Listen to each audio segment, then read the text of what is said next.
Putin launched another onslaught on Ukraine, and that's what really angered Trump. It seems like Putin overplayed his hand. So what these new, fresh ideas are, we don't quite know. Is it a retreat? That would be very unlike Putin, but perhaps that's the only way to go. Harriet, before we get into the meeting between the Secretary of State for the US, Marco Rubio, and his counterpart, Sergei Lavrov, can we just talk briefly about Trump's birthright citizenship order? This is really contentious, and it's been blocked by a New Hampshire judge. Just tell us what we're talking about here and whether this block is significant, because obviously it's been blocked by a federal judge, hasn't it? That's right. Yeah. So this judge in New Hampshire, he is essentially prevented the Trump administration from trying to end birthright citizenship. Of course, under US law, babies who are born in the United States are automatically US citizens. Trump is trying to make it so that only those who are born to people who are here legally, who are legal permanent residents or citizens themselves, i.e. not people who are on visas temporarily here and not people who have come across illegally and are undocumented. Trump says it should only apply to those.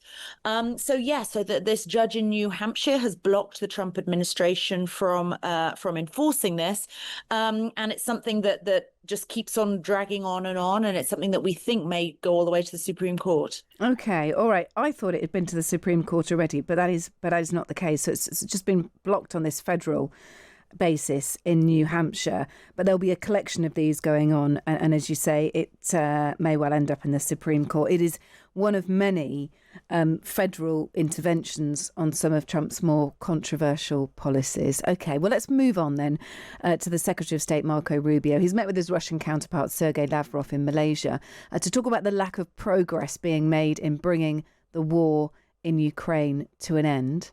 But it was a frank conversation. It was an important one. We had it, and we talked about some other items as well and related to the war in Ukraine, but that was obviously the first and foremost topic that we discussed. And look, the president's been pretty clear. He's disappointed and frustrated that there's not been more flexibility on the Russian side to bring about an end to this conflict. And we hope that can change. We're going to continue to stay involved where we see opportunities to make a difference. Okay, Rubio spoke about the president's frustration for Russia's role in negotiations when they boiled over earlier in the week. We get a lot of bull thrown at us by Putin, for you want to know the truth.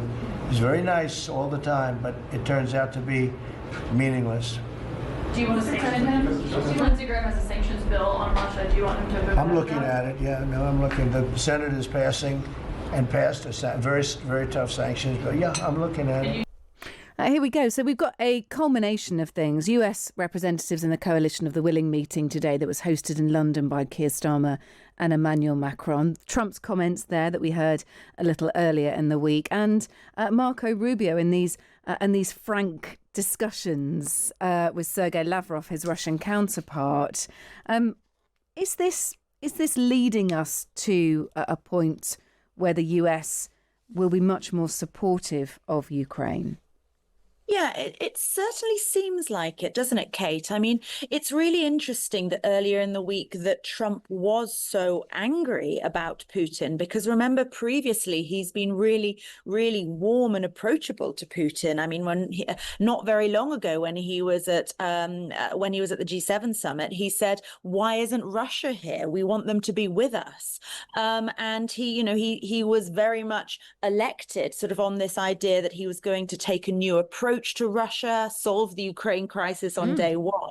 But he's really lost patience with Putin. I think it's quite interesting. Putin has quite badly misjudged the situation, which is unusual for him, because he's continued his attacks on Kyiv. And Trump is really getting frustrated, as Rubio said, with this. Rubio also said that Lavrov came to them with some fresh new ideas for how to get some progress on these ceasefire talks. So, maybe Putin was a bit taken aback by Trump being so blunt earlier in the week when Trump essentially said, I'm through with him. Look, Rubio said in this meeting today, the topic of a new or different approach from the Russian side was discussed. I mean, what would that look like? What is he asking for here? Yeah, very interesting. I think the problem is that Putin, you know, a few months ago, he had this ceasefire, Kate, this proposal, which actually was pretty favorable to Russia, because the Americans were seemingly happy for an essentially a freezing of the conflict, which would now allow the Kremlin to keep its hold of the territory which Russia had claimed in the war. And for Ukraine, that was unacceptable, but for Russia, it was great. And yet, rather than taking that agreement, the Russians pushed for more. And Putin launched another onslaught on Ukraine. And that's what really angered Trump. It seems like Putin overplayed his hand. So what these new, fresh ideas are, we don't quite know. Is it a retreat? That would be very unlike Putin, but perhaps that's the only way to go.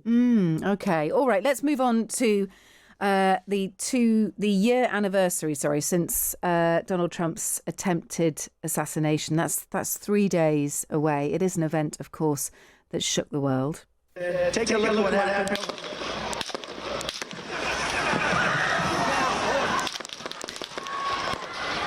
That is the attempted assassination, the first one on Donald Trump as he was speaking at that rally. 6 Secret Service agents who were assigned to protect him that day were suspended last night. It seems a long time. It seems that a long time has passed, Harriet, since action has been taken. Why has it been so long? Yeah, that's a really good question. And that's what a lot of people want to know. I mean, we immediately had the members of Congress calling for answers. We had the head of the Secret Service who resigned, and she was under fire for a long time for her handling of it, because it was immediately apparent that there was a really, really dramatic breakdown in protecting Donald Trump when he was a candidate campaigning in Butler, Pennsylvania, because the gunman, Thomas Crooks, got really very close to him, and Trump was incredibly lucky that day. The anniversary falls on Sunday, so these Secret Service agents, the 6 of them, they have been suspended for up to 42 days. When they come back, they will have reduced roles. But also, Kate, there's a lot of questions being asked about how it's possible that we still know so little about Thomas Crooks, the gunman who carried out this. The government has been quite quiet on it. There's been several attempts to get to the bottom of this, but he's still So we still quite an do enigma. not know a motive, do we, Harriet? No, we don't. I mean, sure, he seems like he was a bit of a loner, but not an extremist, no social media history, gave some money to Democrats, gave some money to Republicans. There's no obvious explanation. Often for things like this, they will leave behind a manifesto. It's almost immediately apparent why, but this is baffling for all around. Okay, well, look, Trump referenced the incident when he took office for a second time. Those who wish to stop our cause have tried to take my freedom and indeed to take my life. Just a few months ago in a beautiful Pennsylvania field, an assassin's bullet ripped through my ear.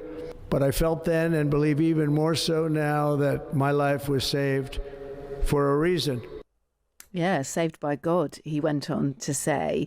Just remind ourselves, Harriet, of how much that assassination attempt went on to change the course of the election. It was really shocking, actually, for America. I mean, I know, sometimes we get used to gun violence in this country, but for an attempted assassin, a wannabe assassin, to get so close to Trump with a high-powered rifle.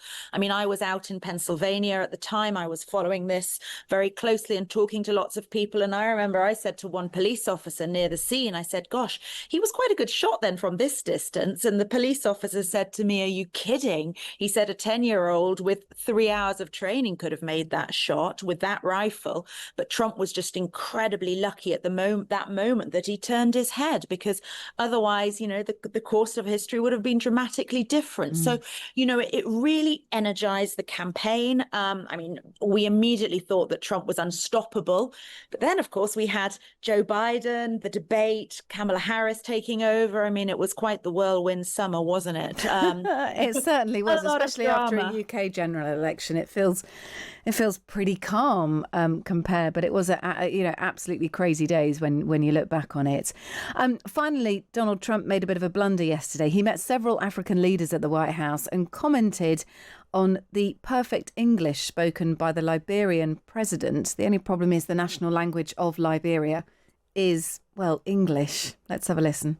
We want to work with the United States in peace and security within the region because we are committed to that. And we just want to thank you so much for this opportunity. Well, thank you. And such good English, such beautiful. Where did you learn to speak so beautifully? Where were you educated? Where? Yes, sir. In Liberia. Yes, sir. Well, that's very interesting. That's beautiful English. Sure. I have people at this table can't speak nearly as well. Very good, sir. Yeah, I mean, was he calling the Liberian language a beautiful language? Does he mean English? Who knows? I mean, it's a bit of a faux pas. Has this been picked up at all across in the United States? Yes, I mean it's obviously raised a lot of eyebrows among, I suppose, the chattering classes, but it's unlikely to make a dent with Trump supporters, that's for sure. They don't really care. I mean, it's quite remarkable, really, given the fact that Liberia, of all the countries, probably in West Africa at least, is the one that has the strongest connection to the United States, because it was indeed founded in its modern sense by Americans who were fleeing the aftermaths of slavery in the United States and wanted to set up a sort of a black utopia, and they chose Liberia for that. So it's always historically had very strong links with the United. Oh, we've lost Harriet's audio for some reason. She's completely frozen. Harriet, she's back with us. Harriet, we missed the last minute of that.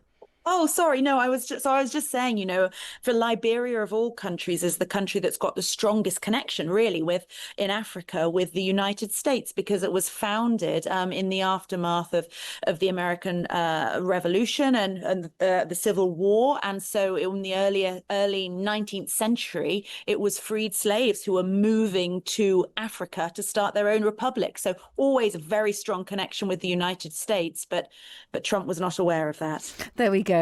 Never mind. Thank you. US reporter Harriet Alexander just taking us through our daily transatlantic dump, the Trump dump.